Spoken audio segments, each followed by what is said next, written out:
पुढील प्रश्नांची सविस्तर उत्तरे लिहा। बखर म्हणजे काय हे सांगून बखरीच्या प्रकारांविषयी सविस्तर माहिती लिहा। उत्तर: बखर म्हणजे हकीकत, बातमी, इतिहास वा कथानक। मराठा शाहीत लिहिल्या गेलेल्या या बखरी ऐतिहासिक साहित्यातील एक गद्य लेखन प्रकार म्हणून प्रसिद्ध आहेत।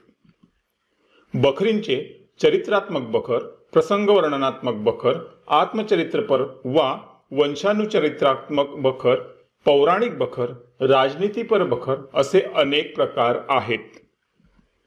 कृष्णाजी अनंत सभासद याने लिहिलेल्या सभासद बखरीत छत्रपती शिवाजी महाराजांच्या कारकिर्दीची माहिती मिळते।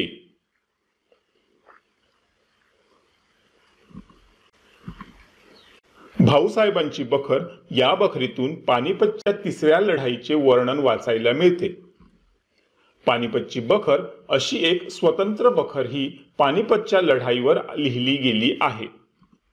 होळकरांचे घराणे व त्यांचे मराठा सत्तेतील योगदान सांगणारी होळकरांची कैफियत ही एक बखर आहे।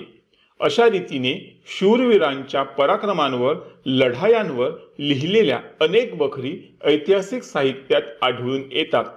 या बखरी इतिहास लेखनासाठी महत्त्वाची लिखित साधने आहेत।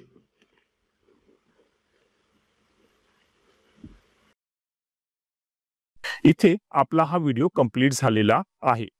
तुम्ही आपल्या चॅनलला आठवणीने सबस्क्राइब करा, ह्या व्हिडिओला लाईक करा आणि ह्या व्हिडिओला तुमच्या मित्रमैत्रिणींसोबत शेअर करा आणि कमेंटमध्ये लिहा श्री स्वामी समर्थ।